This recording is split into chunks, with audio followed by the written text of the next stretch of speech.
សូមស្វាគមន៍ចំពោះកម្មការមេរៀនបន្តទៀតសម្រាប់មេរៀននេះគឺយើងរៀនទៅជាមួយនឹងការដាក់ effect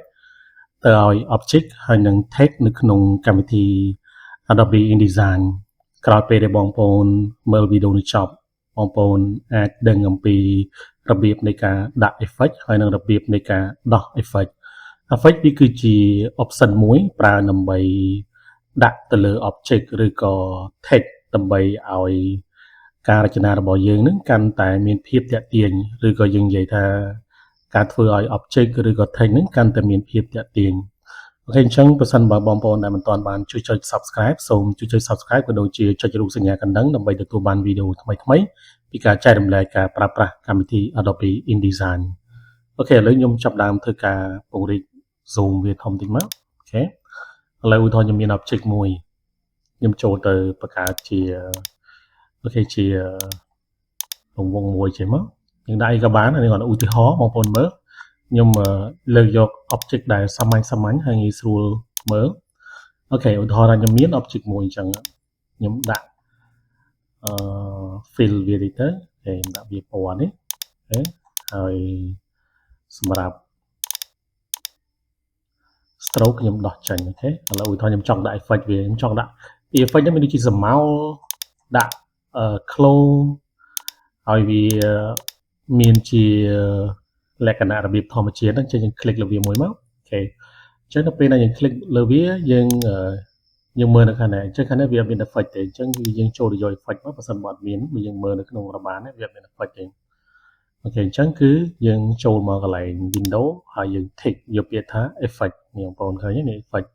click លើវាមកអញ្ចឹងវាបើកផ្ទាំង effect ឲ្យយើងហើយយើងអូសទៅដាក់កន្លែងណាមួយthêmដាក់នៅកន្លែងនេះចុះអូខេនៅក្នុង property ក៏វាមាន effect ដែរឥឡូវយើង click select លើវាមកអូខេអញ្ចឹងយើង click មកនេះនៅកន្លែងនេះគឺ effect នេះបងប្អូនមើលនេះអូខេឬក៏មួយទៀតគឺយើងចូលមកហើយខ្ញុំ click នេះតិចសិនយើងចូលមក effect តែម្ដង click លើវាមក click effect អូខេបើសិនបើករណីដែលអត់ឃើញទេបងប្អូនចូលទៅកន្លែង window ហើយធ្វើការ tick កន្លែង effect មកវានឹងបង្ហាញបងប្អូនអូខេឥឡូវឧទាហរណ៍ខ្ញុំចង់ធ្វើការដាក់ស្រមោលខ្ញុំ click លើវាខ្ញុំចូលមក effect អូខេអញ្ចឹងយើងឃើញនៅកន្លែងនេះគឺមាន effect ច្រើនអញ្ចឹងយើងមើលនៅនេះកន្លែងនេះអញ្ចឹងនេះគឺតកតងជាមួយនឹង opacity អញ្ចឹង opacity យើងចូលទៅដាក់កន្លែងណាក៏បានដែរឧទាហរណ៍ថាយើងចង់បន្ថយភាពច្បាស់វាយើង click លើវាមកនេះទាញវាអូខេសេរីលើវាឬក៏យើងចូលយើងបិទ effect មកយើង click លើវាចូលមកកន្លែងខាងលើក៏មាន opacity ដែរនេះយើងដាក់កន្លែងនេះក៏បានឬក៏យើងចូលទៅកន្លែង property អញ្ចឹង property នេះគឺវាមានកន្លែង opacity ដែរយើងសេរីវាអូខេឥឡូវខ្ញុំចូលទៅ effect វិញចុះខ្ញុំ click លើវាខ្ញុំចូលមក effect ហើយខ្ញុំចូលមកកន្លែងនេះ click លើវាមកហើយយើងរើសប្រភេទ effect អញ្ចឹងខ្ញុំយក drop shadow អញ្ចឹងគឺវាមានច្រើនអញ្ចឹងមេរៀនបន្តខ្ញុំនឹងលម្អិតមួយឥឡូវខ្ញុំចូលមកកន្លែង drop shadow សិនមកខ្ញុំ click លើវាអូខេអញ្ចឹងវាបើកផ្ទាំងមួយយើងអញ្ចឹងដើម្បីដាក់ effect បានគឺត្រូវយើង tick វានេះយើងមាន effect ច្រើនទីមួយមាន drop shadow ដាក់ស្រមោលខាងក្នុងដាក់ clone នឹងពលឺព្រាលឲ្យនៅខាងក្នុងខាងក្រៅ bawel វា satin មានច្រើនឥឡូវយើងចូលមកកន្លែង drop shadow សិនមកអូខេអញ្ចឹងយើងដាក់វាគឺយើងត្រូវការ tick បើសិនបើយើងដោះគឺវាអត់ដាក់ទេហើយបើសិននេះគឺយើង preview វាយើងចង់ដាក់បដាយើងមើលបដាអញ្ចឹងយើងមើលអំពី preview វាមានលក្ខណៈរបៀបម៉េចអូខេអញ្ចឹងនៅកន្លែងនេះគឺជា option ដែលវាឲ្យយើងសេរីតើយើងចង់បានស្រមោលហ្នឹងគឺលក្ខណៈរបៀបម៉េចឧទាហរណ៍ឥឡូវឧទាហរណ៍យើង blending mood នេះគឺវាលក្ខណៈមួយលាយដូចនៅក្នុងកម្មវិធីAdobe Photoshop ចឹងយើងចង់យកគេយក screen ហើយយើងចង់យកគេយកnormal ឬក៏យើងចង់យក multiply ចឹងគឺយើងរើសជាមួយណាក៏បានអូខេឥឡូវខ្ញុំយក normal ចុះអូខេនេះគឺពណ៌ចឹងយើងរើសពណ៌យើងចង់ដាក់ពណ៌ឲ្យគេហើយយើងដាក់ពណ៌សពណ៌ខៀវនេះពណ៌នេះចឹងយើងរើសពណ៌អីក៏បានអូខេដាក់ពណ៌នេះចុះឧទាហរណ៍អញ្ចឹងហើយខ្ញុំ click OK មកបន្តមកទៀតអានេះគឺ opacity គឺភាពច្បាស់របស់វាយើងរើសយកភាពច្បាស់ប្រមាណគឺយើងអូខេឥឡូវខ្ញុំគ្រាន់ត្រួសប៉ុណ្ណឹងហើយយើងចង់ដាក់គេទៀតឥឡូវខ្ញុំចង់ដាក់inner shadow ចឹងខ្ញុំ click វាមួយទៀតអូខេអញ្ចឹងយើងដាក់2 effect នេះគឺ2អញ្ចឹងគឺឥឡូវខ្ញុំដាក់ inner shadow ចឹងខ្ញុំចូលមកកែវាតិចមកហើយខ្ញុំដាក់យ៉ាងច្បាស់បន្តិចតម្លើវាច្បាស់បន្តិចមកហើយ distance ចម្ងាយវាដាក់វាអញ្ចឹងឧទាហរណ៍អញ្ចឹង អានេះគឺ angle មុំយើងចង់សេរីវាយ៉ាងម៉េចនេះទៅតាមទិសដៅដែលយើងចង់ឲ្យ effect ហ្នឹងគឺវានៅកន្លែងណាមួយអញ្ចឹងយើងអាចសេរីទៅលើ angle ហើយយើង click OK មកអញ្ចឹងគឺយើងបានដាក់ effect ទៅលើរង្វង់ហ្នឹងហើយបើសិនបើយើង click លើវាយើងចូលមកកន្លែង property នេះយើងចូលមកកន្លែងនេះមកយើងឃើញមាន effect អញ្ចឹងយើងចង់កែអីគឺយើង click លើវាមកនេះ click លើវានេះយើងចង់សេរីវាអីគឺយើងចូលមកមួយមកឥឡូវថយខ្ញុំចង់ដូរពណ៌អានេះម្ដងខ្ញុំចង់ដាក់ពណ៌ក្រហមមកថយចាញ់នេះពណ៌ក្រហមមកអូខេហើយខ្ញុំចង់កែនេះមួយទៀតគឺខ្ញុំ click លើវាមកអូខេហើយខ្ញុំកែដាក់ពណ៌ឲ្យគេដាក់ពណ៌លឿងឧទាហរណ៍អញ្ចឹង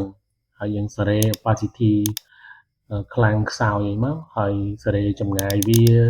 ហើយយើងដាក់មុំវាហើយបន្តមកទៀតអានេះខ្ញុំយកវា multiply គឺវាលាយជាមួយនឹងពណ៌ខាងក្រោយខ្ញុំយក normal នេះវាចាប់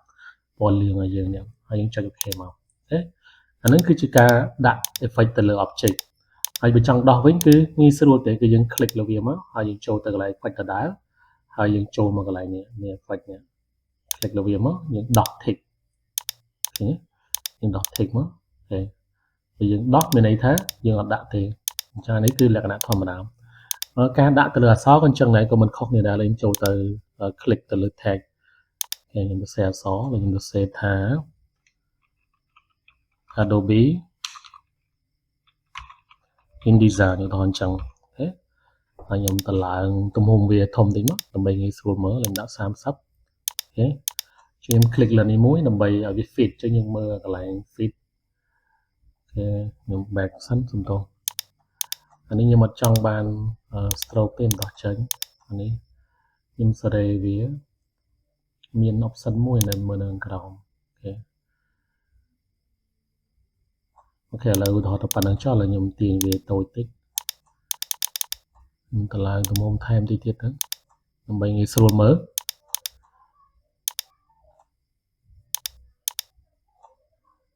អូខេប៉ុណ្ណឹងចុះអូខេឧទាហរណ៍ចង់ដាក់ effect ខ្ញុំ click លើវាមកយើងចូលទៅកន្លែង effect វិញដដែលឬក៏នេះចូលមកនេះ effect មកហើយយើងចូលទៅរើស effect ដែលយើងចង់ដាក់ click លើវាមកឧទាហរណ៍ខ្ញុំចង់ដាក់អីគេ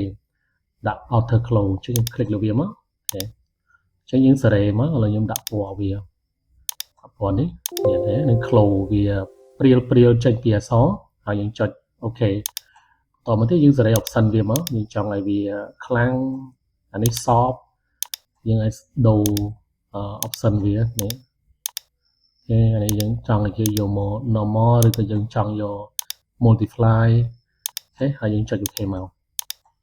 អូខេអញ្ចឹងសម្រាប់មេរៀននេះគឺយើងបានរៀនអំពីរបៀបនៃការដាក់ effect ហើយនៅរបៀបនៃការដោះ effect នៅក្នុងកម្មវិធី Adobe InDesign សូមអរគុណសូមជម្រាបលា